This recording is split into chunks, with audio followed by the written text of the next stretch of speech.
Hello, hi everyone. I'm Radha Gopalan, an editor at iwonder, and welcome back to our webinar series.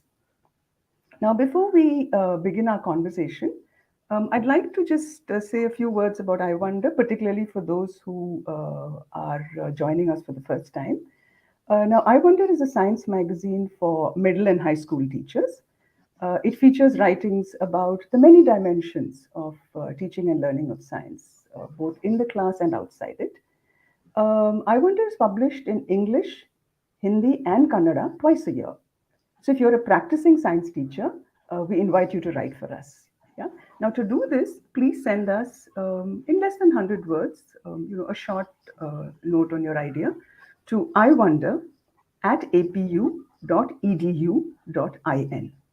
And of course, if you'd like to receive updates of each webinar and a free print version of each issue, do subscribe to us by following the link that is displayed in the description of this video.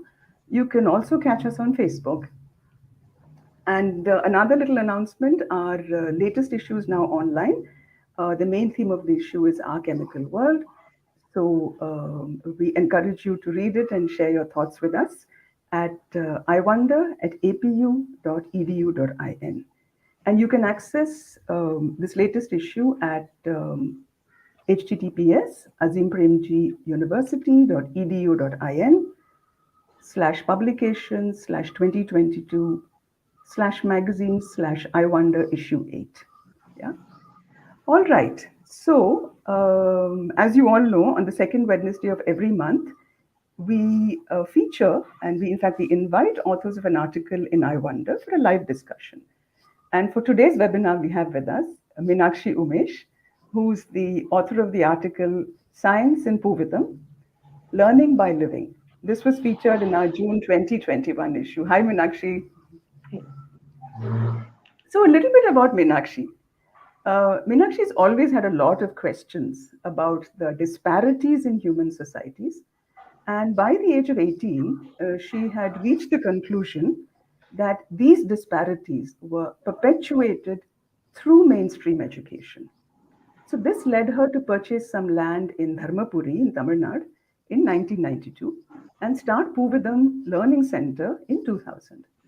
Her aim is to contribute to the creation of an anarchic and egalitarian society of people who recognize nature as their God, as their only God, and our planet as their only home. So, Meenakshi, thank you so much for joining us. Thank you. Thank you And for inviting me. and Meenakshi, before we start our conversation, just very briefly, I'd like to just share with the audience that the format of our discussion is that for the first 30 minutes, Meenakshi and I will talk a little bit, where Meenakshi will delve a little deeper into the article that she's written for iwonder. And those of you who've joined us, please do type in your questions into the chat box, and we will take it up during the last 30 minutes of the webinar. Or if it flows into our conversation, we'll even pick it up while we are talking to each other. And then we'll invite Meenakshi to share her insights on those questions. Okay, so let's get going then, Meenakshi. We will begin at the beginning. Now, Puvidham is a learning center, right? It's a learning center. And for many of our listeners, it may be very helpful to know, how is a learning center different from a school? And while you share that with us, also, I think it'll be nice for our listeners and viewers to also understand, the students and teachers that you have there, how many of them, what's the age group, and how would you describe their background, both the teachers and students, and also the language of instruction. So just do share with us about this. Yes. Okay. Okay. So, a learning center is where the focus is on learning. That means we allow the child to follow his instinct or intuition and learn through that. And the teaching is not such a prominent thing over there. So normally, in normal schools, the teaching is more more forceful. It's you're Mm-hmm. dedicated to teaching. You come Mm-hmm. with a set of things that you want to share in a particular day. In fact, there is a big ritual of lesson plan and stuff like that. Whereas in our school, the teachers come to the classroom without anything in their head, without any plan. And the idea is that as we go, we'll see what happens. It's a discovery. Each day is a discovery along Mm-hmm. with the children as to what we would be doing today. There is a rough outline, like we will be going for a walk, or we'll be having circle time. That outline is there, but there is no particular plan as to, this is what I have to teach today. It depends on how the questions flow from the child. So in our school or learning center, till before Corona, we used to have about 95 to 100 children. And many of them were like almost 50% of them were local residents. We used to bring them by van. And some of them we used to stay in the hostel. And so they used to live on the campus and take care of themselves along with us. And we had around 10 teachers, because we indulged in 10 different activities with the hands. Because when you have 100, you can only work with a group of 10, say. When you're working with activities, each group should be not bigger than 10. Then it becomes a little difficult for an adult to handle. So then we had 10 different activities, and then it was working out like this. After Corona, we kind of arrived at the thing that our focus is sustainable living and education towards that. And it would make more sense to allow our children to have the same kind of experience back home. So that means the parents who bring their children here would already be on the path to understanding sustainable living, trying to give up certain practices so that their carbon footprint is smaller. So now our school is a complete Gurukulam. We don't have any day scholars, and we have about 25 children and 4 adults. So we are managing like this. And our teachers or facilitators have always been local people whom we have trained on the job. So they come here and then they start living and working with the children. And then they get trained in this way of looking at education, which is a very democratic, perhaps, or even to go further, say sociocratic, that everybody is involved in building what the experience is going to be like. Yeah, it's an interesting word you use, democratic. No, I mean it's such a loaded sort of a word in terms of its practice is actually very challenging. I mean, it's easy to define it, but its practice is very, and it pushes all of us, I think, no, to sort of really Yeah. think about it, about the word democratic. And what is your language of instruction, Meenakshi? So up to the 5th, we are focused on the mother tongue. Okay. So the language of instruction is Tamil.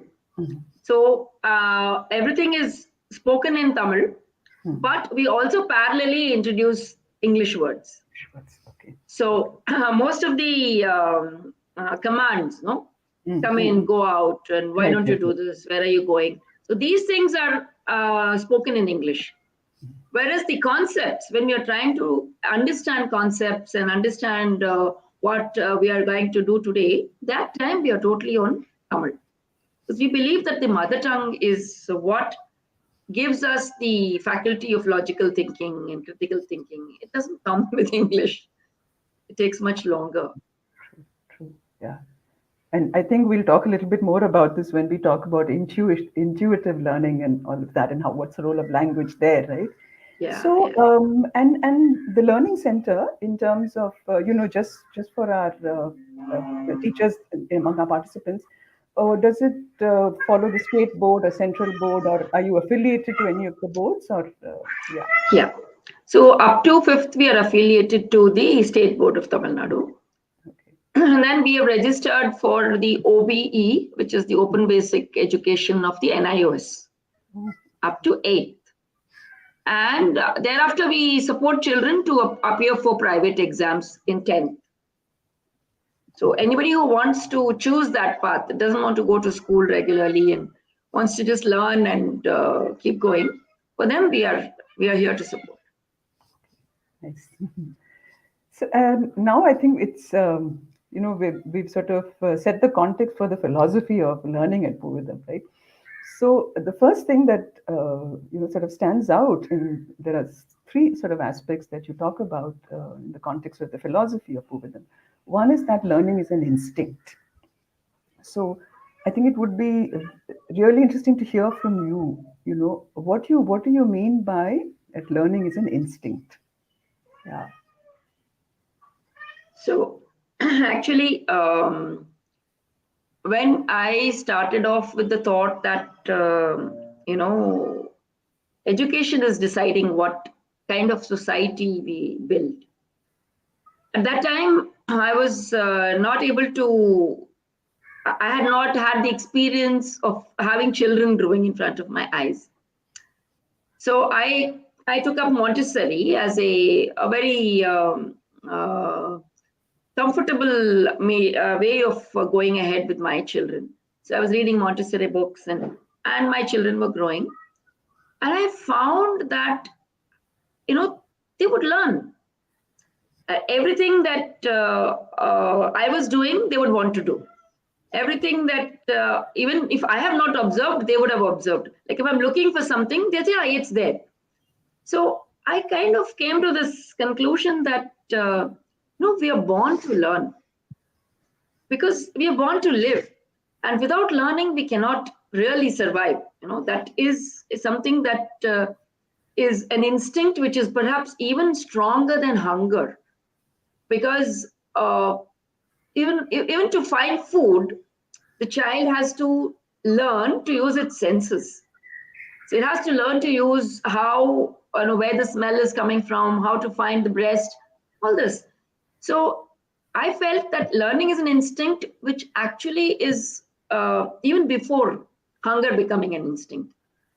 And I saw my children learn without any pressure.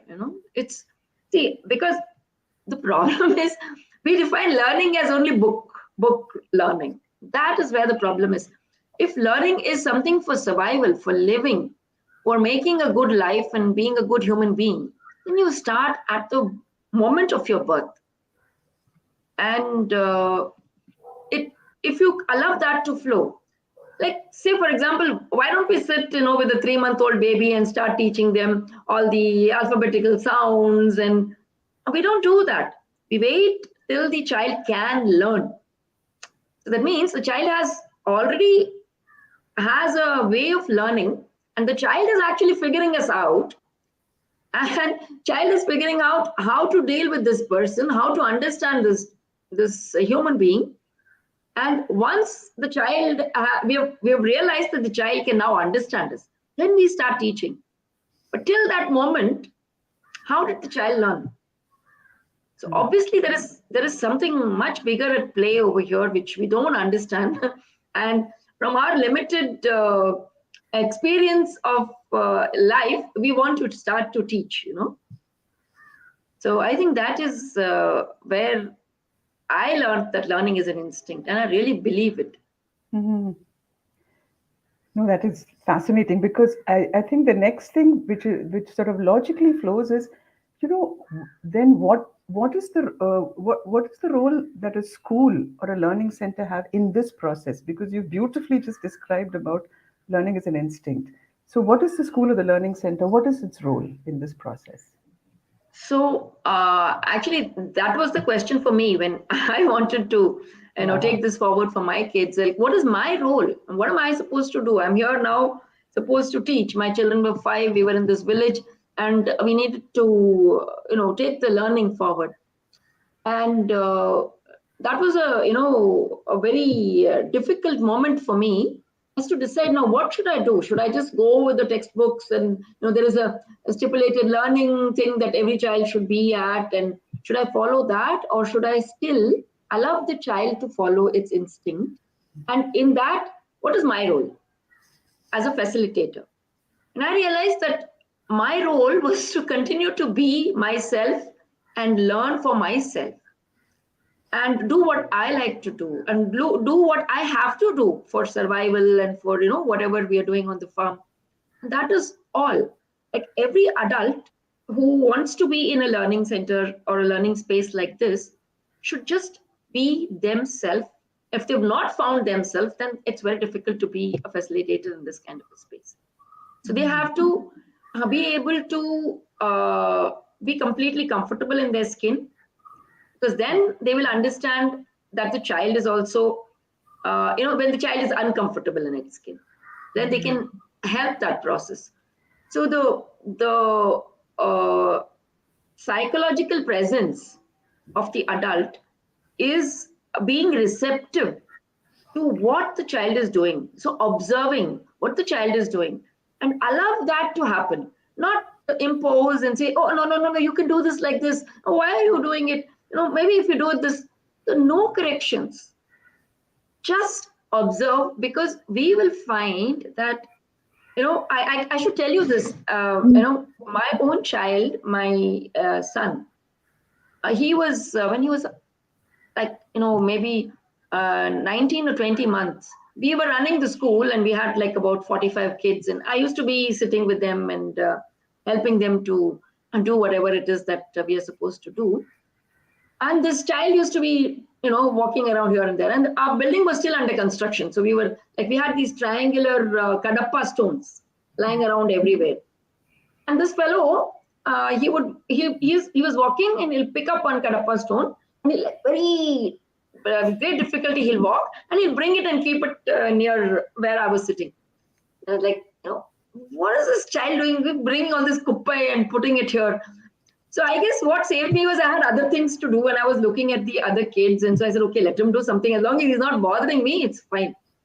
That was a saving grace, because what I found, almost an hour and a half after he brought all these stones, he lined them up and he sat down and he started pushing them. They would all go like, these domino blocks. Yes, domino.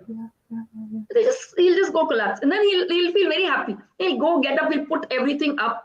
And at the end of it, what this child did, he took stones. He went far away and he was trying to hit the block to make it fall. And he knew that he has to hit it at the top. So he knew that if he hits here, it's going to fall. If he hits at the bottom, it's not going to fall. And that was like, actually, we all stopped, all of us stopped. He was so engrossed in what he was doing. All this thing about children have an attention span of 10 minutes or 15 minutes, all bullshit. When you allow the child to learn through his instinct, and he's doing physics there, he's talking center of gravity. He just doesn't know it.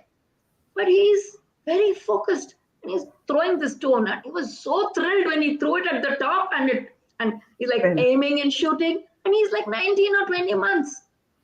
So for me, that day, I stopped. Till then, I was also a little bit into teaching and making the children sit in a circle and do some reading things and all. That day, I said, like, my God, if every child has this capability, then why am I being, such a block in their path and trying to totally, push them in a direction which may not be of interest to them? That day, I think I started to reflect on even this, trying to use different methods of teaching and trying to use easier methods or all these methodologies. I said, no, what is needed is allow the children to be. Let them just be, so we'll go for a walk, we'll have a chat. And then from the beginning, actually, when my kids were growing up, storytelling was a great thing. I used to love telling them stories and they would like to listen. When they started growing up a bit, I brought books. And I said, I kept the book here and I was like reading the story. And they were like, no, don't want story. Especially my youngest son. He said, don't want story. I said, what happened? I'm reading. No book.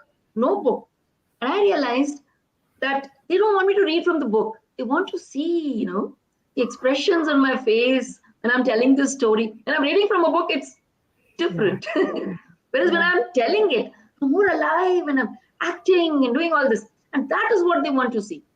And all this is what actually finally led us to come to this conclusion that the best way to go ahead in making these children find their path is to just tell them a lot of stories. Because some stories catch their attention, some concepts are hidden in those stories, they get more interested in that, and then they follow it. So that is, I think, the role of the adult, that just be sensitive, be very sensitive, be present. Don't plan for them what they're going to do. Just be there. Yeah. So it's interesting, when you were talking, I was just thinking, because one of the other things that we were talking about was, when teachers say that they find children losing the desire or the motivation to learn, and here you were sort of describing this whole process as you were talking about how, in sharing that. So I was just thinking that, what do you think happens when, when people say that children lose their desire to learn? So I can talk from my own experience in school. Yes, yes, I yes, had yes, no desire to learn, believe me. yes, I used yes. to go to school because I was forced to go to school. Otherwise, I had no interest in anything that was happening in school. And I remember very clearly that none of the things that they spoke connected with what I wanted. There was no, it was not mine. Something that they wanted me to do, I didn't want to do. And I think that is the state of all kids. They are forced into that situation. And initially they may, tag along because, you say very good and that's a great job and you give them some ranks and all that. But somewhere down the line, this is, no, this is not what I really want to do. And they also start realizing that, children are very, very smart. When they start doing well, we have found kids who do well and then they stop doing well because they realize that as long as they're doing well, they are forced to do better. The thing is, yeah, you can do better. You can do it. And if I'm not doing well, then there's no pressure because, okay, this is an idiot. So that is the thing that I used. I said, okay, no pressure. She's dumb. So that's very comfortable, You can just be dumb and be in the last seat and do what you want. You can travel mentally. And it is much less stressful for the child. And I think many children, they realize these things and they can't express it. But they are actually not in a frame of mind to follow the direction that we are showing for them. They want to be somewhere else, do something else. So obviously they lose interest. Yeah. So that was just a very, just hearing from your personal experience, I think adds a certain richness to this whole question, even, of what is learning and what is the difference between learning and education. So another aspect of the philosophy at Puvidham, and it is right in your title, it's in the name of the learning center itself, is your relationship with the earth and with the living world. Right, and in fact, Puvidham itself means love for the earth in Tamil, right? As you say in your article, and of course, towards the as you end the article, also you share that all education at Puvidham is to ensure that we learn to care for the earth, live more wisely, and also contribute to the well-being of all living beings. Right. So, why is this the guiding philosophy of the Learning Center? So, personally, I think that my own journey, my own journey of having gone through all kinds of difficult times in my schooling, and the fact that I was living in Mumbai, and there were, you don't have a chance of connecting with nature, but I loved trees. And wherever I would find a tree, I'd be like on top of it. It was a challenge. Each tree I have to climb. I have climbed Ashoka trees, those trees which are like this. I would be inside them. So I feel that all kids have these things, but their parents stop them. I was just lucky that my parents were like, okay, if I come with cobwebs in my head because I've been inside a tree, my mom will say, okay, first thing, go have a bath. But they wouldn't say, why are you being so foolish? Why are you climbing trees? None of those things were said. At least that, I think, was a great blessing. And very few kids have this blessing, where their parents can understand that she's a child and she's doing something. Let her do. As long as it's not bothering you, what's your problem? So that way, this connect that I had with trees is what I think is like as I grew up, I realized that it's not just trees, it is the whole planet, because they are the things that give us life. Trees bring oxygen, I mean, if you see, look at it selfishly also. But then just looking at a tree, that gives you such a immense pleasure. Something that's much deeper than even pleasure, actually. So as I began to feel the comfort that I had when I was hugging a tree, climbing a tree, I realized that, if we go on the way the earth is going, then we would lose all trees. We would have nothing. And I made that my mission. And I said, no, I have to see if I can plant trees. I've climbed so many trees. Now, can I plant trees? Can I make a difference on this planet? And all the damage that is being done, can I, make a small, just a dot of a difference and create a forest rather than we're all destroying, no? So that was the reason why I came off from Mumbai and we bought this land, which is a completely waste piece of land. And we started with bringing it back to life, regenerating it. And as I was doing that, there was so much to learn, so much to learn about soil erosion, water conservation, how to collect seeds, how to put in the nursery, how to make them grow, how to plant, how to water, how to protect, all these things.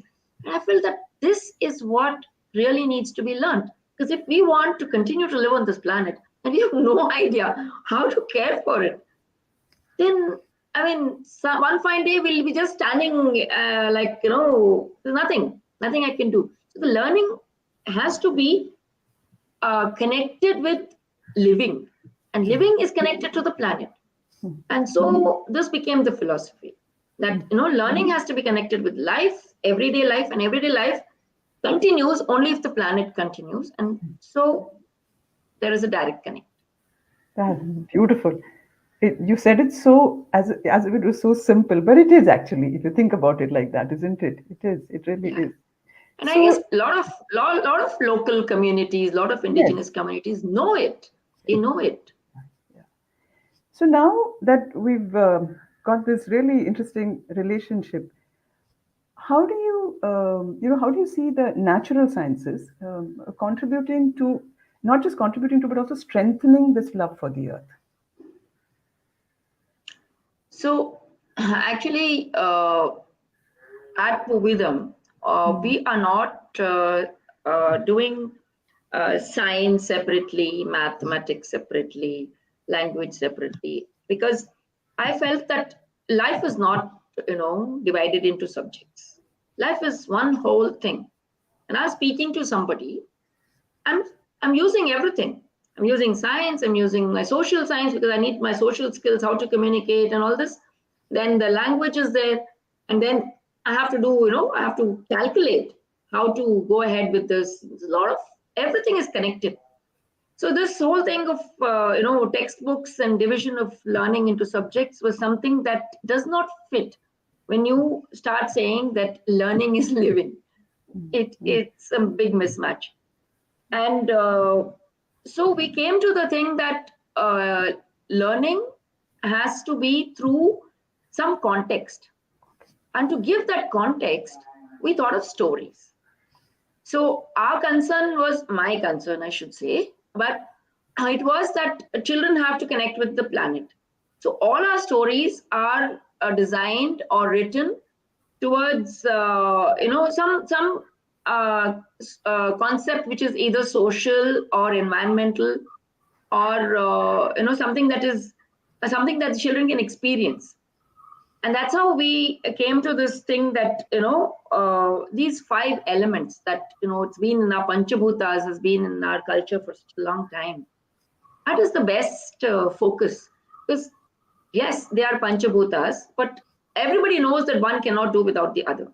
Like fire cannot be without air, and water cannot be without air. So they're connected, and at the same time, they have a particular character to each one of them. So we felt that we could, divide learning around these Panchabhutas and write stories for each of these particular elements.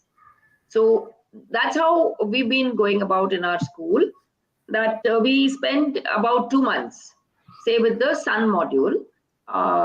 So in the sun module, we talk about how the sun experiences a person, how it rises, how it sets, and where in your particular location. So we just actually bring the child's attention to, okay, in your house, where is the sunrise? Do you see? From which window can you see it? And then we help them to make a map. As they grow older, no, things change. But the thing is, we just draw their attention to these elements and allow them to see the connections. And the context is created by the story. So there is no real natural science learning as such. That comes through the activity of farming. Farming, a nursery creation, making a garden in their house, composting. All this is something that is the doorway to natural science. So that's how it goes. Yeah. It's also because I think in describing this, you've sort of shared with us not just the sort of the themes and topics that you choose, but also sort of the approach that you take to sort of integrate this into your into your curriculum. And does this go all the way across to the older students as well, the older children as well? Because this it goes up to the level of sixth. Yeah. Okay. So if you see academically, up to the sixth, so fifth and sixth is the last that we have written the stories for, because after that we realized that when children are 11 and 12, they don't want stories anymore. They want real life.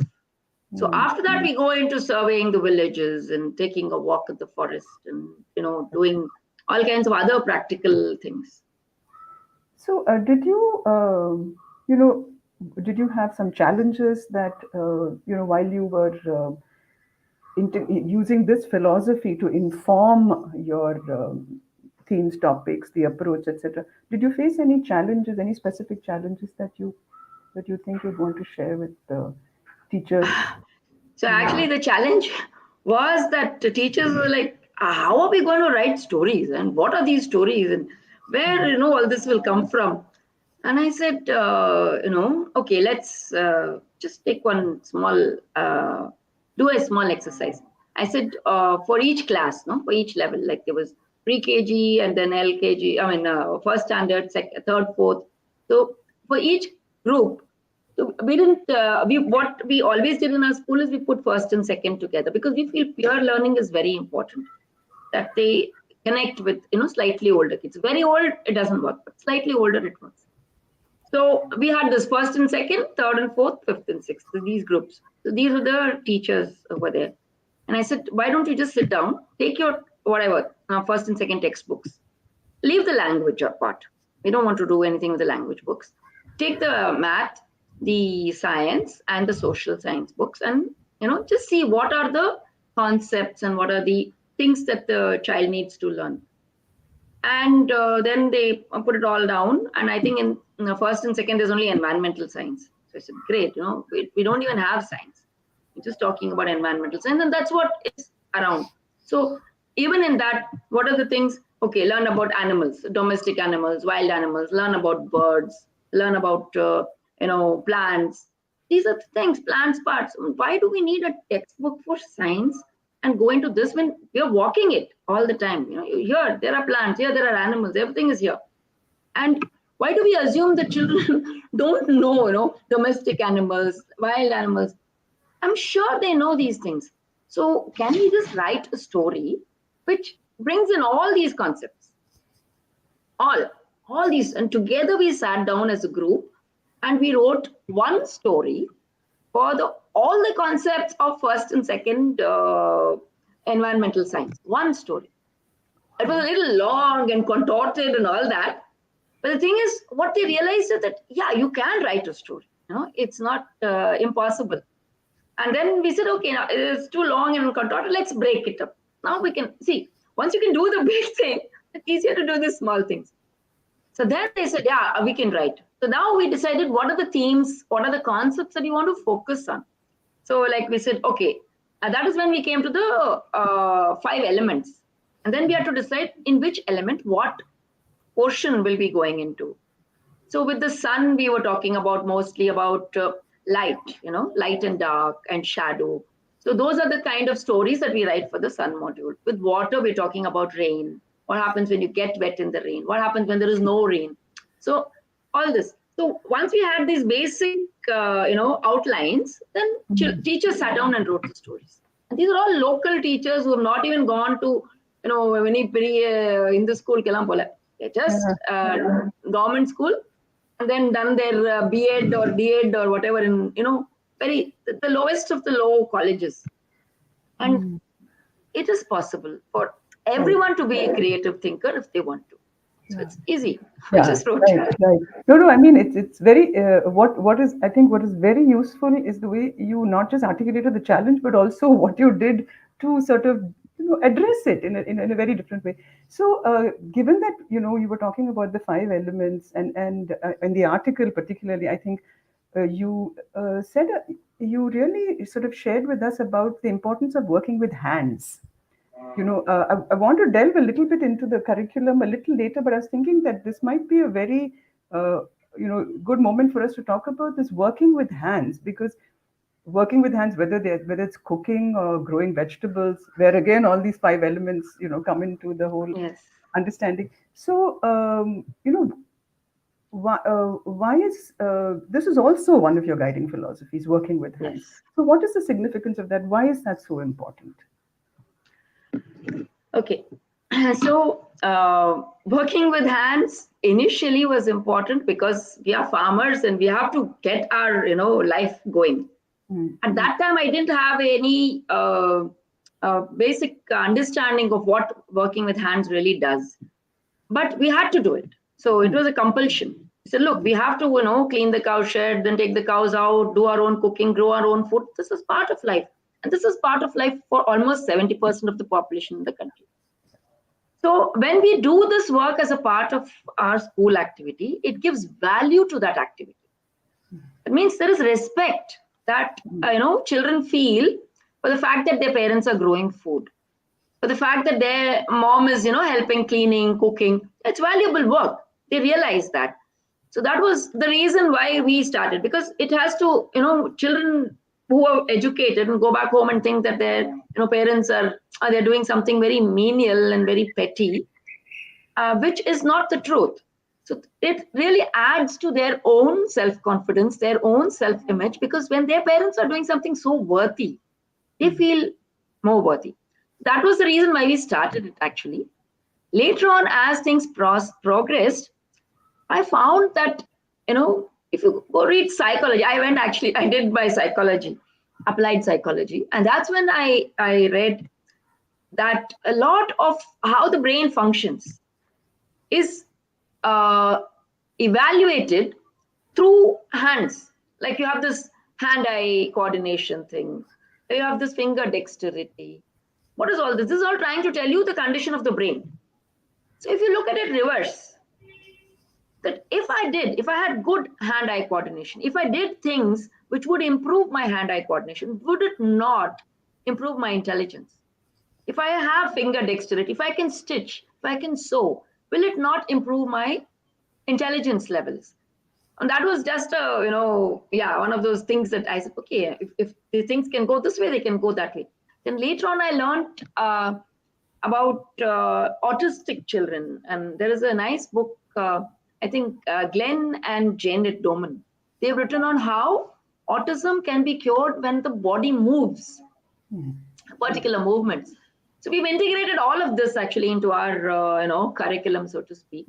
So they talk about creeping and crawling as the basic movement, which helps to strengthen the medulla oblongata, which is the one which is controlling all our physical movement, which in turn controls the overall neural connections of our body.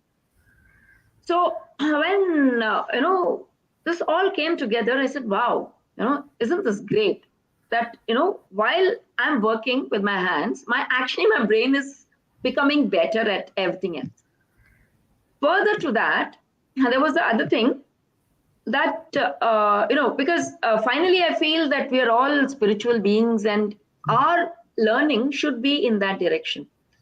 And this whole competition that schools create, that you have to get this, you have to get that. I felt somehow we had to keep all that at bay. And what we did is, actually, we took our children and we went for a cycle ride.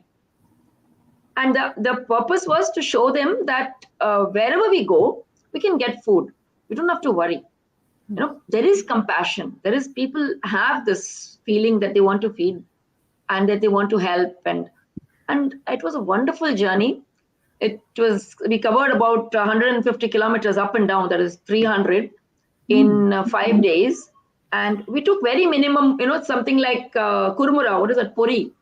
Puffed rice. That's the only thing, because when you're cycling, you can't have very big bags. So that was the only thing that we carried. But everywhere we went, somebody gave us something to eat, and we had a place to sleep.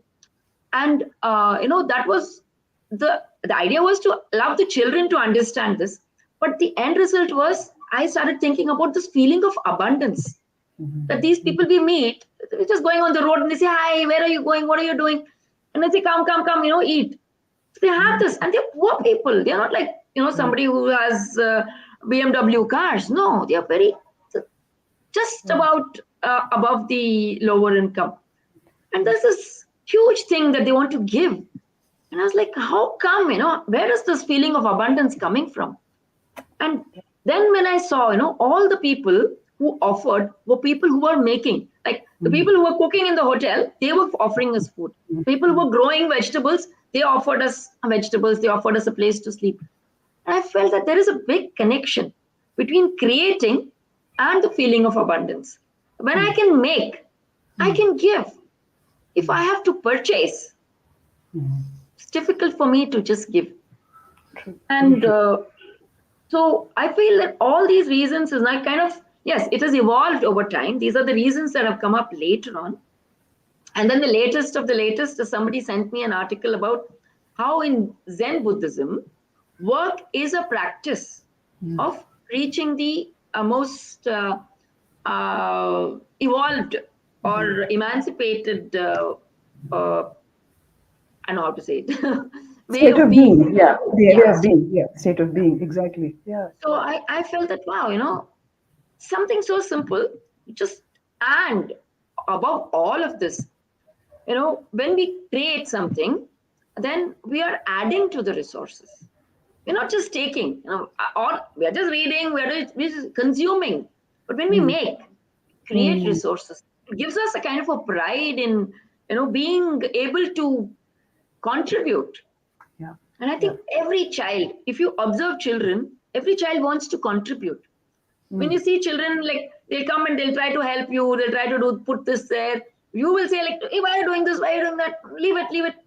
That is, something that is actually going to harm them. If you allow them to do, they are all creatures who want to contribute, who want to make a difference. That's how we are, I think, designed. But somewhere with all this education, we've got distorted. No, I don't. I mean, I think when you were talking about abundance and generosity, it's very interesting how there is abundance in scarcity. It seems very contradictory, but there is abundance in scarcity because of many of the things that you said, where when somebody creates something, you can give, but not when you have purchased something, isn't it? Yeah. So, sort of moving along in that direction a little bit, but also coming back to this question of working with the hands, and you explained it so beautifully in terms of the mind. Now, observation is something that you've been talking about it's sort of been part of our conversation for a while now. So there are two things that struck me. One is, while working with hands allows, and you explained so beautifully about the connection to, to the growth of the intellect as well, to the growth of the brain. So, say as a teacher, sometimes you may wonder that can all concepts be taught through this, working with the hands? Is it possible to get children to understand all concepts, which in reality one has to negotiate with? Yeah. So actually, almost all concepts, we have not come across any concept that we cannot make something and learn.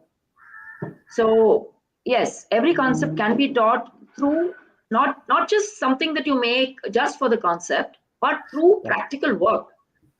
That is productive work.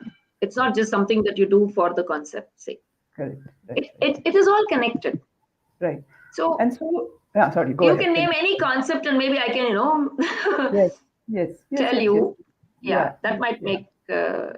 it more palpable otherwise. Right. Yeah. And I'm hoping that we have teachers in our audience who would really like to sort of um, share ideas that we might. So, for instance, I was just thinking, in the article you had talked about doing maintenance, and so therefore understanding concepts in physics, for instance, on simple machines, right?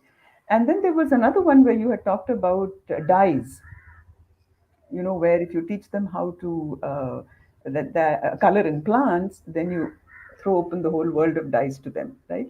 Yes. So if you can just share a little bit, about that, because I think as far as the simple machines, etc., you have elaborated a little bit in the article. But for instance, the world of color opening up, and which has connotations in chemistry, which has connotations in in biology as well, because of its role. Yes, yes. Could you share that with us? Yeah. Okay. So see, the color, we started actually with trying to see if all color exists in the natural world. Yeah.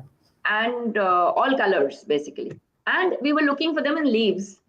So our first kind of exercise was actually, it was inspired from what Jinan does. I don't know if you've heard of Jinan, KB Jinan. He's also a natural, he's a propagator of natural learning.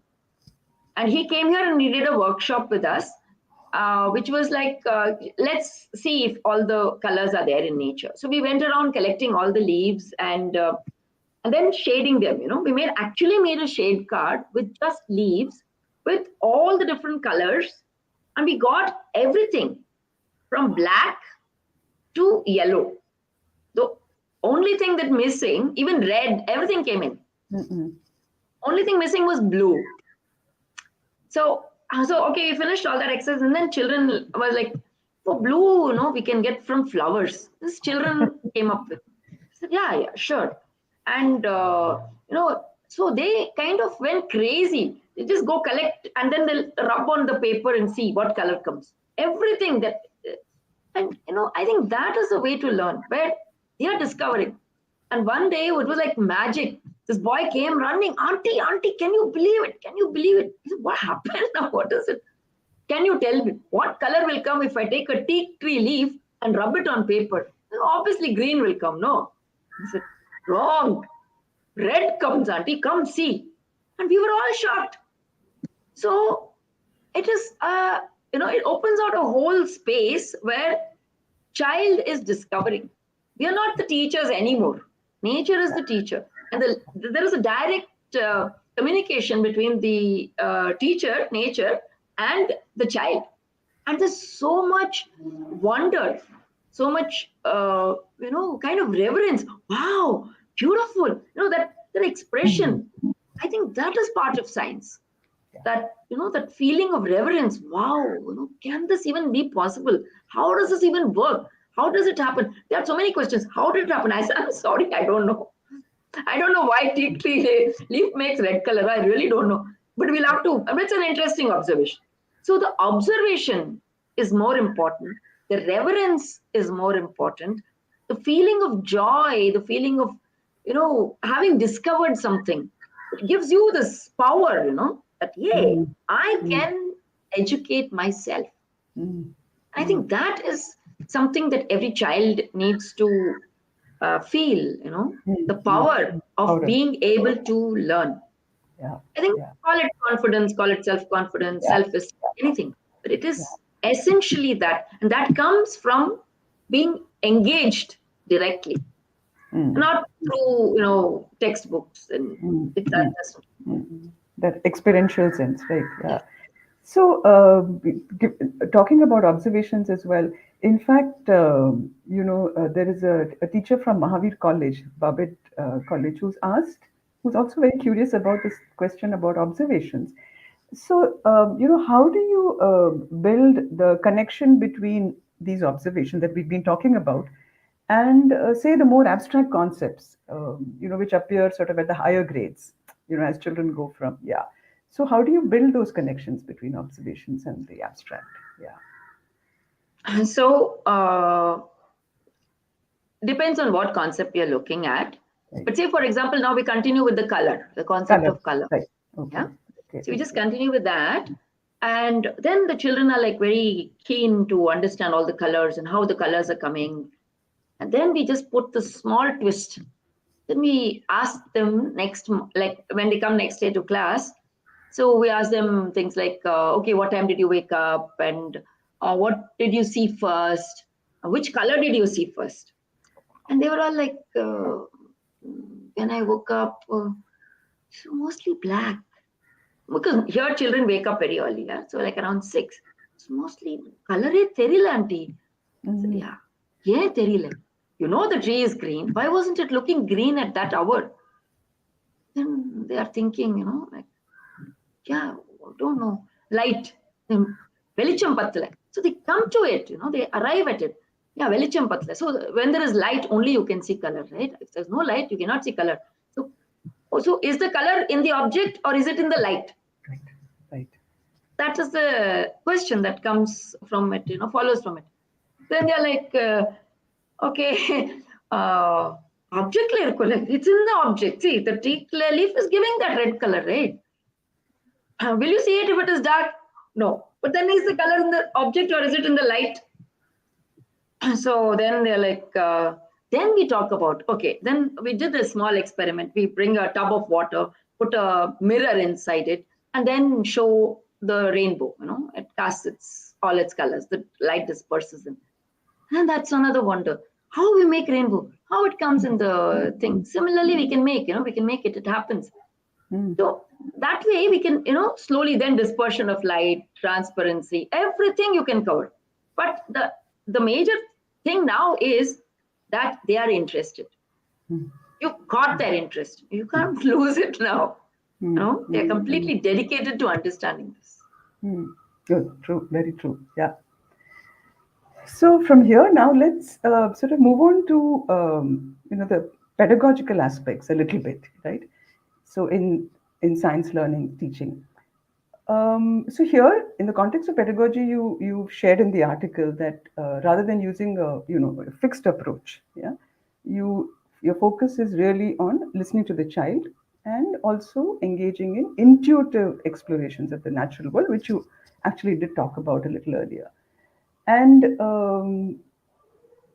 more often, when we say in some of the images that we associate with a classroom, science classroom, schooling of children, is children listening to teachers, which you also alluded to in the beginning, right? So when we talk about listening to the child, right? So how do you use this approach in teaching of science? This aspect of listening. So if you can share an example of that, that would be, I think, very helpful. Yes. Okay. So the thing is that instead of telling the child, normally the thing will be say, for example, we're talking about simple machines. We're trying to teach them about simple machines, and we are saying that there are so many types of machines, and this there is this fulcrum, and You can go about it that way. That is one way of going about it.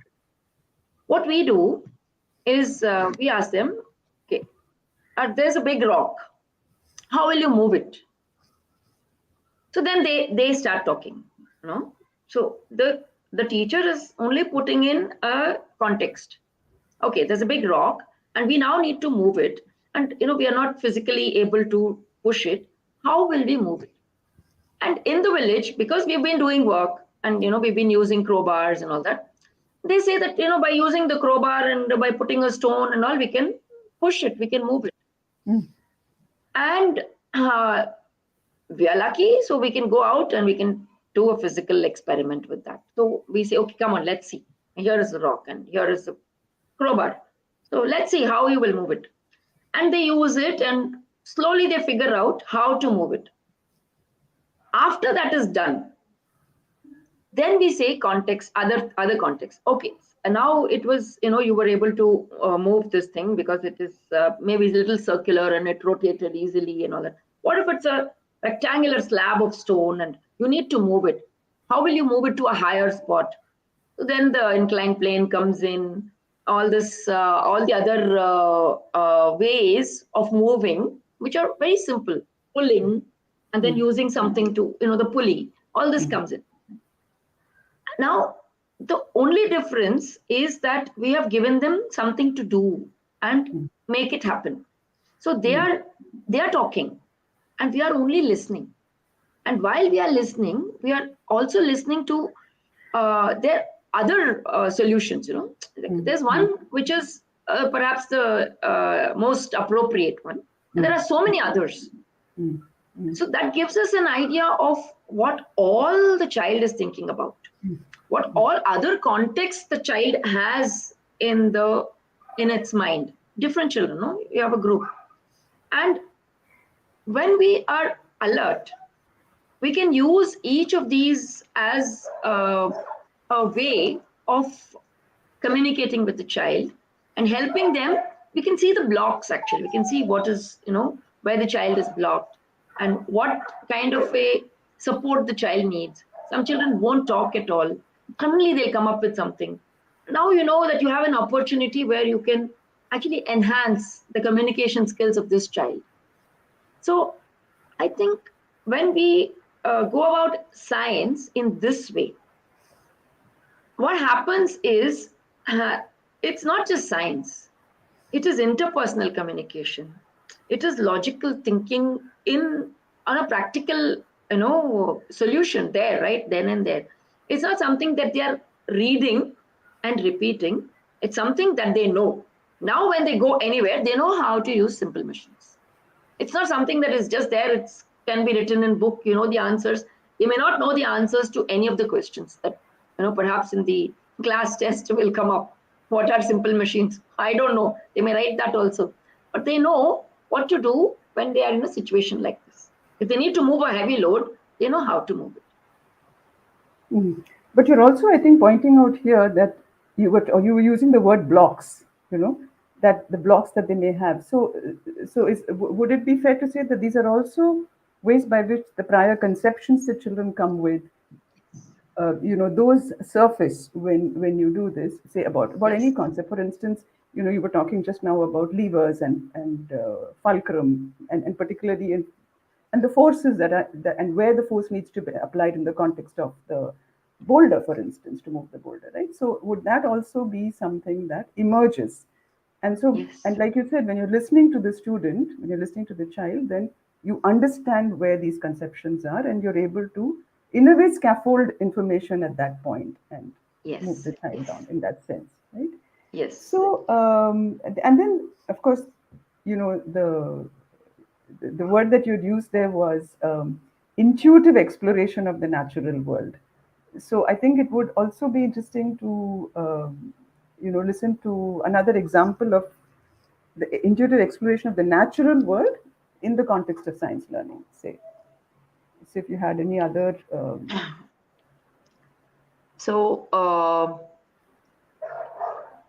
Say, for example, when the children are working in the garden, they find something hanging from the leaf. And they're like, what is this? that's a pupa of a butterfly.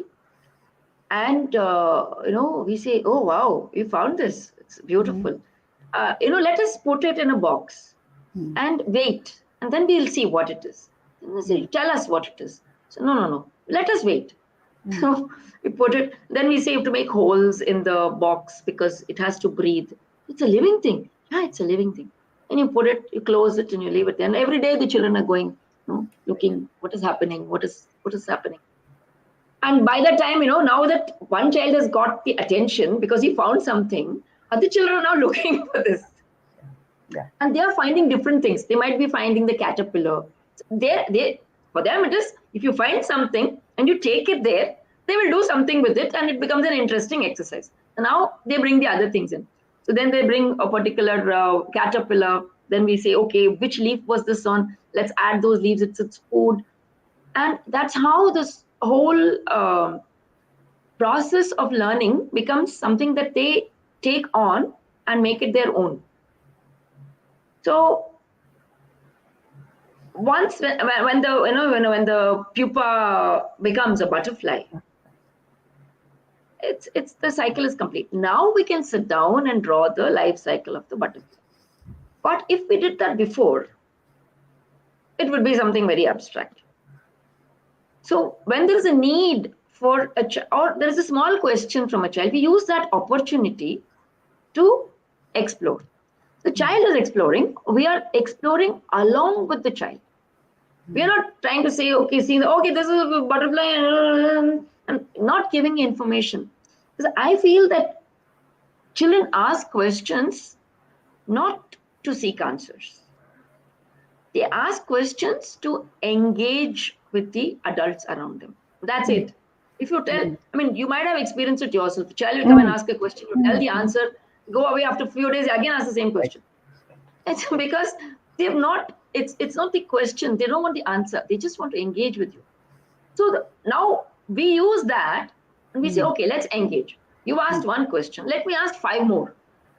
Like, what is this? I don't know, but maybe we can try this, let's do this. And what else? What do you think? Why do you think, why was it hanging from the leaf? Why was it not, what are your thoughts? So we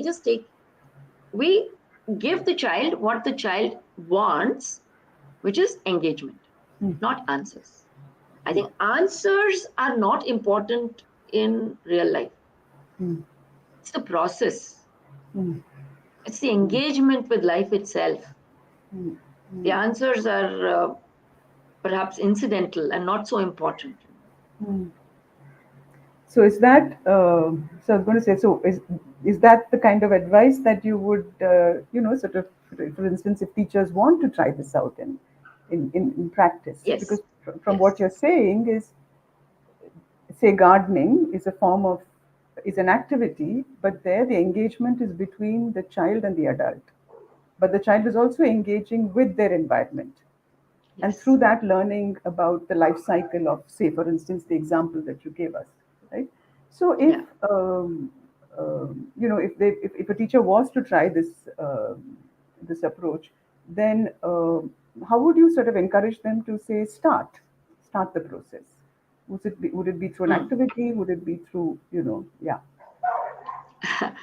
I would tell the teacher to do gardening herself. Yes, I was thinking because that. There is no way that we can, how do you say, give value to the feeling that the child is having when they are doing gardening, when they are exploring, unless we have experienced it. All adults, I think 99% of the adults today are adults who have come through this education system and have had no time to explore. They've never really been a child.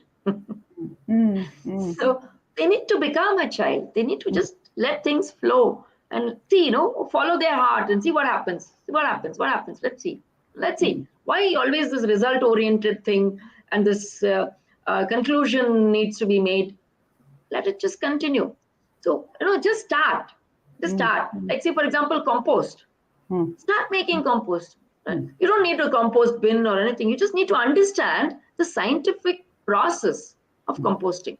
If you're a science teacher, you know it. Right. It's not a big deal. All you need is a vessel, and you need some kind of aeration.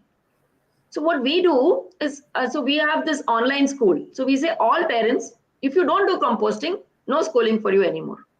So you have to start. And what we offer to them and what has worked out very well is use a mud, flower pot, which is made out of terracotta. Use that, and that already has a hole at the bottom. It is porous by itself.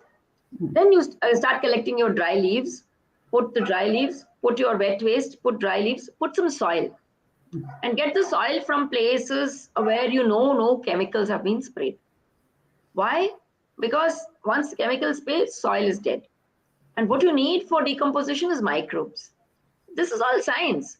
The thing is, it's not written in explicit terms. We're not learning microbiology, or we're not learning microbes. This lesson is about microbes. No, we're doing composting, and microbes is a part of it. And the porosity of the pot matters, the way we do the layering matters, the thickness of the layer matters, and all this, only when we do it, we will learn. So each teacher has to go through this process. And finally, when the pot is full, you close it and you keep it away, use the next pot. And about 2 months, this pot it's like to be shrunk, because it's decomposed now. You can plant something in it and allow things to grow.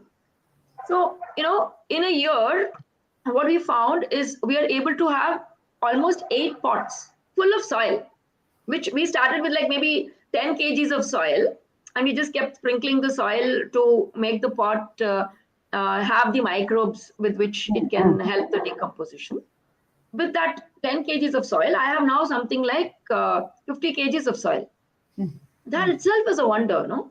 Yeah. From the waste, I've created soil. It takes, eons for soil to be created. Yeah. So I think that wonder has to come into the teacher first. That's right. Otherwise, they won't be able to appreciate it in the child. Yeah. And the wonder of microorganisms and the work that they do, right? I mean, in terms of just the processes that they go through, the processes that microorganisms facilitate for this thing to happen. Yeah. So, and not just for nature, for our body also. No? Yes. The way the microbes help us. There's so much fear around microbes. Whereas if there were no microbes, there would be no life, even within us. So I think these realities need to be addressed with the children, no? Not trying to. The microbes are all pathogens. It's not like that. Maybe it's like 1% of microbes are pathogens. 99% are good things. So I think these relationships need to be made clear. Yeah. So we sort of move on to the to understanding the teaching learning of science a little bit. We can talk a little bit about that now. So, for instance, right in the beginning, you were, in fact, in the article, you say that, science developed as a process of logical deduction of unknown facts from observed phenomena, right? And then you also had shared just earlier in our conversation about how you integrated this understanding into the curriculum and the 5 elements and all of that sort of thing. And you talked about stories and songs. You said stories were a very significant part of the curriculum, right? So I think here's a great opportunity for us to look at maybe one of your stories, and just a short story and one of your songs. And maybe what we can do is, I think I'll just share the screen, okay? Because what you had said about stories and songs actually is that, in fact, I just heard that Yasmin Begum had asked about stories. She was very keen to sort of really read all the stories that you put together. So I think it would be very interesting to share one example, and maybe what I will do is, while I just get on to the technology of presenting it, I think Meenakshi, it would be great if you could sort of share how you create these songs. And I'm just going to work at presenting this. So when we decided that we wanted to work with the 5 elements and that the medium or the mode will be stories and songs, our focus was the happiness of the child. Children are very happy when they are moving, when they're listening to something, they're getting into another world, which is, very different from the one which they are living in. Children like fantasies. So we have to have stories where there is concepts and a little bit of, fantasy and a little bit of reality. And the songs, actually, what we try to do is use the songs to bring about an understanding of the technical terms. So, like for older kids, when we talk about potential energy and kinetic energy, we wrote a song about how a water dam was made and how it was, kinetic energy, and it becomes potential energy when it, potential energy becomes kinetic energy. So all this was to, the songs are meant to bring the terminology of science into, small space. And the stories are to set the context of a particular situation. Mm-hmm. So that is all that we wanted to do, and all our stories are in alignment with that. So Right. if you want me to tell a story, then That would be I that can. would be great. I What think. we Yeah, do, I'm just yeah, going to. Yeah, I'm just going okay, to. So Shanaz is just going to help us. She'll share the screen so that people okay, can actually look at the poem, and I okay, think it would be okay. The great poem if first. you could. Can you read it for us or sing it for us? Even better, Meenakshi. Okay. Yeah. Yeah, we sing it. This is, I Okay. think, the third and fourth level air module song, Yeah. Yeah. and it goes like this. Just a moment, huh? Sure.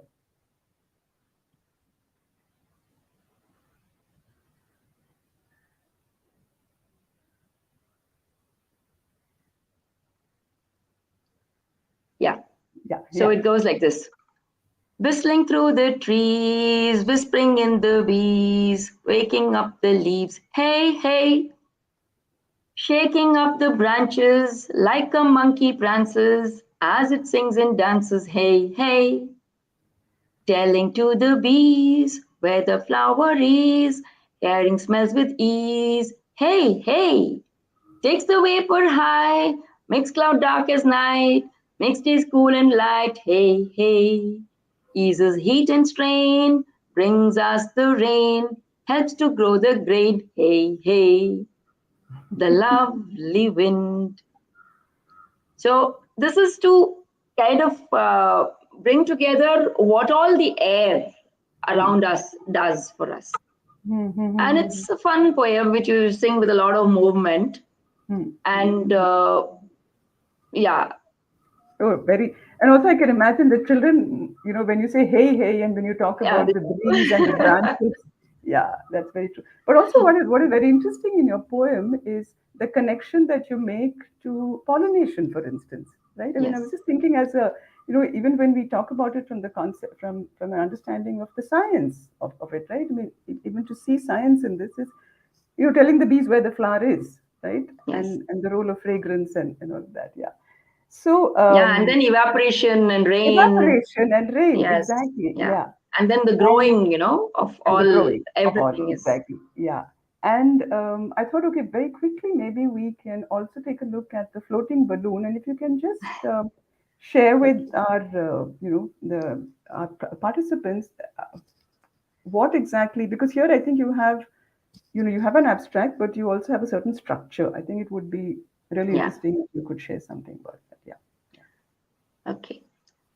So the thing is, we don't just go and tell a story. We take the children for a walk, and depending on what concept we are trying to connect the children with, we just start asking some leading questions. When we go for a walk, we say, okay, can you see that leaf? It's moving. What's making it to move? How is it moving? And they'll say, air is, moving it. Yeah, no, air is moving it. And then, you know what? See, all these trees, no? They are standing in one place. they're not moving. Why do you think they're not moving? How do they get their food? When they're not even moving, how do they get their food? So we talk a little bit about, they'll tell that the water, no, it comes from the mud. And then they talk about the sun. Sun is giving them food.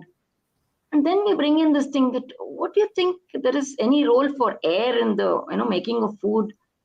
So we kind of try to bring in the carbon and all this just through a lot of leading questions. Yeah, right. After we have kind of finished, just touching all these points, because this is like pre-KG. We don't have to really go into too much detail, but we just kind of prick them with these things. Like, do you think air has a role? What does air do? Does it help the tree in any way? We just drop it there. And then we go off to this, trying to see whether, what other things are possible with air. And so this particular story is talking about how air helps even a balloon, to move up and down. So this story is about, again, laid in the context of the village. There are these two, which is, again, another context of the village is father goes out to the city to work, and the children are in the village with their mother. Their mother is working in the fields all day, and the children are helping her. And whenever dad comes home, he brings, things for them, because that's the only way he can compensate for his absence. And so this time when he comes, he brings a lot of things, goodies, because he's got a good bonus from his owner. And what the children pull out everything, and at the bottom they find these two colored balloons, and they don't know what to do with it. And they're just pulling it, stretching it, and then their cousin comes, and then he says, "Oh, you don't know what to do with this? Wait, let me show you." Then he puts it to his mouth and he blows, and then he tries a string, and then this balloon is, dancing, and the children are like, "Wow, how is this? Why is the balloon, how is it floating?" So he gives them a simple understanding. See, I blow hot air now. So hot air makes it float. That's it. That's the story. And then he tells them, be careful, huh? If you put it on the thorn bush which is nearby, it'll get pricked and it will burst. So it'll be lost. So you have to be careful. So if you really see in this story, one is to make them feel comfortable with their situation. Yes, our father goes off, mother does all this. Dad comes home, he brings things. That's the only way he can compensate. Second thing is that the carefulness, that when you get something, to be careful. You can't just be careless and allow it to burst and get wasted. They want to keep it for as long as possible. So these are all very subtle concepts with it, and they will be used like in the classroom now when the children are doing something. You see, be careful, see, just like the balloon would have burst, this thing can also break. And if it breaks, then it's gone. Then we won't have any, we won't be able to use it again. So this is pre-KG. How to bring that consciousness into them. They have to be careful. They can't just throw things and bang things, they have to be careful.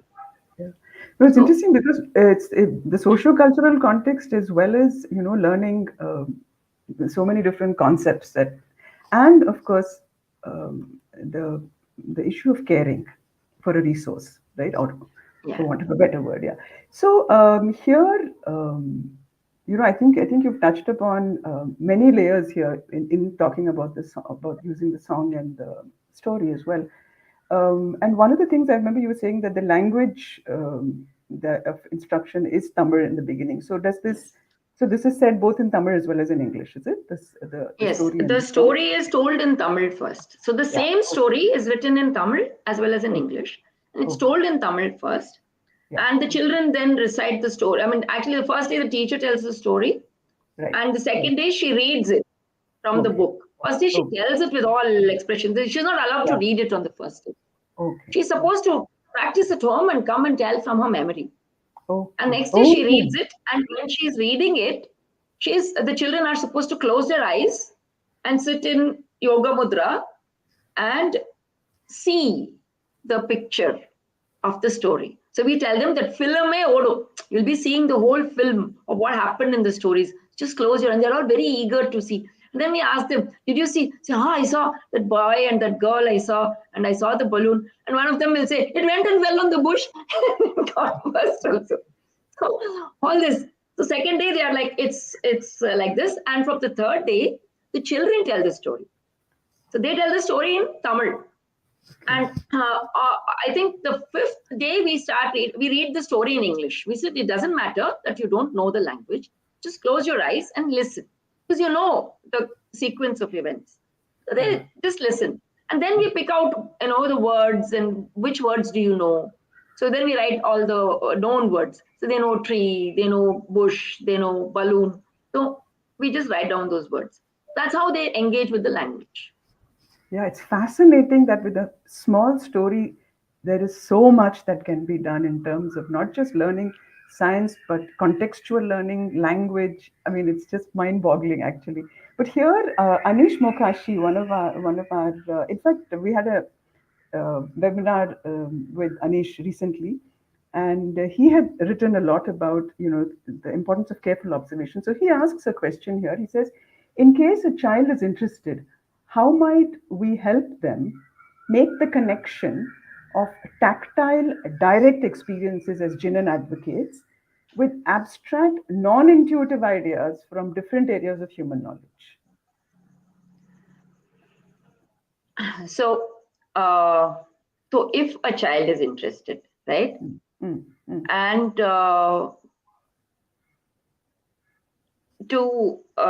at least in my experience, I have been with children, and including my own, for more than 25 years. Children are not really taken in by the abstract. For them, it's something which is very far. They are not yet able to imagine it. The only time that they get interested in the abstract is when we talk about the planet.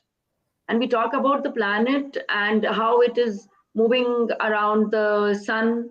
And that's when they're trying to imagine. This is completely abstract. It's something that they can never see, and they can't imagine it also. So then when we do it physically, like the child is there, one of them is the sun, and then one of them is Mercury, then all the planets, they all move around. So it's a game. So which moves faster, which moves, it goes like that. And after that, if they are interested, they'll ask questions like, so if the Earth is hanging in space, where are we standing? So it's a very interesting kind of they can't figure out that we are standing on the Earth and we are all hanging in space together. But that's something that they find very difficult to understand. So that time, what we do is we show them some of these visuals, these movies, where the whole planet is shown, and how the whole solar system works. That is expressed and explained. So one of these videos that is there for learning about the solar system. We show them that, and from that, if they have certain ideas, whenever there is something that is abstract, we feel that something should be shown to them. We search, we find whatever is available, and we share that with them. So it's something that they can still visualize, because they cannot visualize. The problem is Visualization. Yeah. Yeah. In fact, you had said, I think you talked about it very eloquently now, just before this, when you were talking about the imagination, creativity, visualization, that whole process of stuff. So, Meenakshi, a very related question here is about art, right? Because in your article, you talk about how art can really reveal to a teacher a child's understanding of the world, right? Yeah. So could you share a little bit about that? Could you elaborate on that for our? So, see, a child can, at least in an atmosphere where all the adults are, busy doing something with the pencil, a child wants a pencil, and they want to do something. So we have to give them a paper. So, like, I'll just narrate one incident that happened in our. We were having a school teachers meeting, and one of the teachers had a child. She was about 2.5 years old. And we were all taking our notes and doing all this. And she was like, give me one pencil and give me something. And what is this? You guys all are busy. So we gave her one paper, and I gave her crayons. And she went And we thought like, okay, that'll now keep her busy for some time, and we can go on with our meeting. She went, she did this, and she came right back. And then she said, Pare. I said, Ennadu idu? And then she said, Maadu. It was just a scribble of lines, okay? And then she said, Maadu. And I said, oh, Maadu. Nalla irukke. So, Meenakshi, I'm just going to say for our viewers who don't understand Tamil, Madu is cow. Okay, Maad is cow, yes. Cow. So And I then, said, oh, that is wonderful, this is a nice cow. But where is the tail? And then she looked at me and says, she can't see the tail. She brought it. Then she put one line like this. And then she said, see, there is a tail. I said, now there is a tail. Yeah, that's a tail. But I can't see the legs, no? No, I said, I can't see the head. And the wonderful thing was, see, it's amazing. I was blown. She draws the tail at one end, and when I asked her head, she draws at the other end. Like there is gap. She doesn't draw just anywhere randomly, There is some picture in her head. So she knows that the head is here and the tail is here. And I said, okay, this is a goddamn coincidence, it can't be happening. And then I said, kannenge. And then she draws on that head, she didn't actually make a circle of her head. She just drew a line. And there she draws, 2 dots. And she's 2.5, and she doesn't know 1, 2, 3. We've never tried to teach her anything. But she draws exactly 2 dots.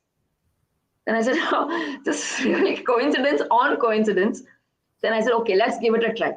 I said, super, very nice. Where are the legs? And then she took it and she actually drew 4 lines at the bottom. It gave me goosebumps. I was like, amazing. So much before we start teaching numbers to a child knows correlation. They know the numbers. They just don't know how to express it. She's drawn 4 lines. It can't be a coincidence anymore, 1, 2, okay, But the fact that even the location, the tail is here, the head is here, and the legs are at the bottom.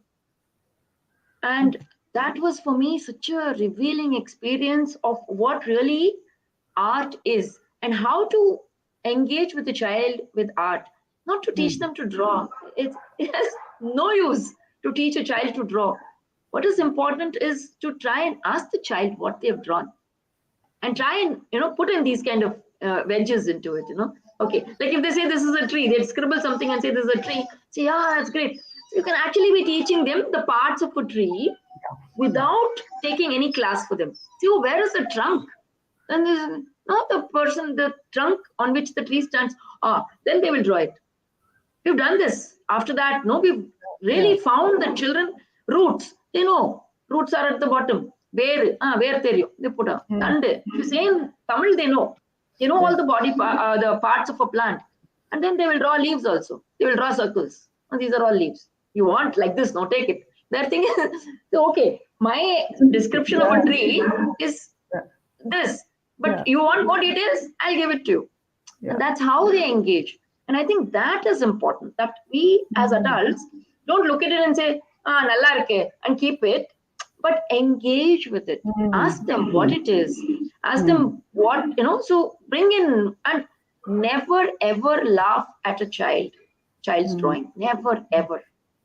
That's something that really breaks the learning curve in a child's life, because that is the first learning that they're doing, the first abstraction of reality that they are doing through those lines. So if you want a child to continue to think abstractly, you have to engage with those lines. Wow, that was, and I think you answered several threads in our conversation particularly about abstract understanding of the abstract. I think very interesting. So here, and I just realized that we've of course been talking for 1.5 hours with a couple of really interesting questions that we've had from people, but 3 in fact. But I wanted to just connect to one. We'll just sort of go to the last bit, which is actually such an important part of any learning environment, right? Which is the role of the adult or the teacher, right? So, because while being on the subject of art, okay, and you have spoken a fair bit about adults earlier on, but while being on the subject of art, there is something else that you say, where you say that teachers too need to be encouraged to engage in drawing. Only then will they be able to appreciate the power of drawing in learning. So, just connecting to your previous point, how do you encourage teachers to go beyond, because there's a certain there's a certain perception of what is drawing, right? The perception that drawing has to be artistic, etc. But in science, as you say later, drawing is a very different way of looking at it. Yes. So could you just elaborate on that? Yeah. Okay. So actually, at during the Corona period, we kind of thought a lot about our way of engaging children, and we thought that we have to develop a teacher training Okay. kind of a space, a program, so that other people could do this in their spaces. So when I was thinking of, okay, how do I design this teacher training? Because the whole focus is different. Here, the focus is not subject. The focus is the self. What we are trying to do through all these activities, like even work with the hands, is to focus on the person itself. The child, while doing all the work, is learning about itself. While engaging with the environment, is learning about itself, is able to connect with itself much better. So now the teacher training also has to be such that this person who is going to be a facilitator should be connected with herself. Otherwise, it's not going to work. So when I was going through the whole thing, so the first thing that I felt and I feel is necessary for any adult to be able to engage with children is a silence in the mind. Okay. You don't go there with preconceived notions. You don't go there with judgments. You don't go there with facts that you want to share with the children. You go there with an empty mind. Go there with silence. Because only then it's empty. So whatever you're perceiving is going to become observation. It's going to feed you, and you're going to be interacting with the child from that space. And that is the most important aspect of your being with the child, that you're going to create a relationship which the child can fall back on anytime. And that relationship is going to help throughout the learning process. If you don't build a relationship, then learning doesn't happen. This is what we have found. So that was the first thing. And then now, how to bring about that silence? All the other was to help to bring in the silence. And the first one is learning. So after you need to be in silence. So some of the things that we do is like some mindfulness exercise and all in the silence month. The next month is the learning month. Every teacher should be in a learning mode. They cannot be in a teaching mode. If they are there to teach, they forget how a child is feeling when they are learning. I think John Holt has done this beautifully. His whole book, How Children Learn, he actually went and took some flute or some lessons so that he felt how vulnerable a child is. So to be able to empathize actually with the child is very, very, very important, right? So that empathy is created when the teacher is in the learning mode. And so now learning, okay, we can't expect all teachers to go and learn the flute or something. Said learn drawing. So how to learn drawing? Just look at anything. Take one bowl which is in your kitchen, keep it there, and just draw what you see. That's it. Draw it, put it away. It doesn't matter. Nobody needs to evaluate it.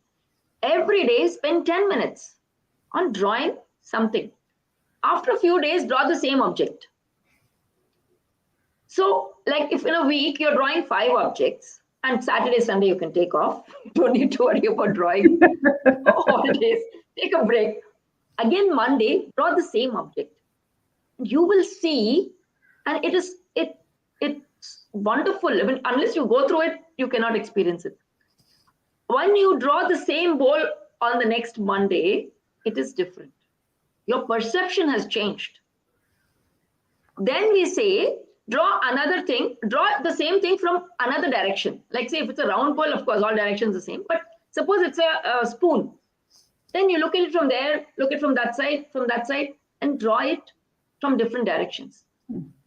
What happens in this process of drawing is all the emotions that we are able to not understand normally become visible to us, all the directions. Like, you are able to see things from other people's perspective. So it's connected like this in the module. When we say learning module, we say, like, see, when an object itself has so many different perspectives and look so different from each side, though it's the same object, any situation looks different from the child's side and from your side and from another child's side and from another child's side. So what it brings in is a richness of understanding as to how volatile the real situation is, and how impermanent each person's perception is, and yet how important each person's perception is. So when my perception is important to me, the other person's perception is important to that person. So drawing can be a beautiful tool of self-knowledge, of understanding other people, of trying to connect with other people, of trying to forgive and forget. All this can come through a simple exercise of just drawing. Fascinating. And also respect, no, what you keep saying through the, yes. Yeah, wonderful. But we have our conversation, Meenakshi, we could spend another, Meenakshi, I think I don't know how many more hours we can talk, but of course, time, which is the ultimate arbiter of everything. But I cannot, I don't know. I mean, I'm sure all of us are going to go back and try the drawing exercise. I think I'm going to. Yes, please do. I cannot thank you enough. Unfortunately, we have to wrap up at some point. All good things come to an end, as they say. And so, Meenakshi and all of you who've joined us today, thank you very much. And for some of those really insightful questions which added richness to our conversation. We may not have been, able to possibly take all your questions, or you may have other questions that you want to ask Meenakshi. So please feel free to send them to us at iwonder@apu.edu.in, and we'll do our best to get them answered. So do join us again for our next webinar, which is on the 12th of January, 2023. And for all those who've not yet subscribed to iWonder, we hope that you do. And thank you so much again, Meenakshi. This has been an exhilarating conversation and very, very rich. Thank you. Thank you so much. Thank you so much for all the exciting questions that you And thank you all, and stay well, and see you next month. Bye-bye. Yeah.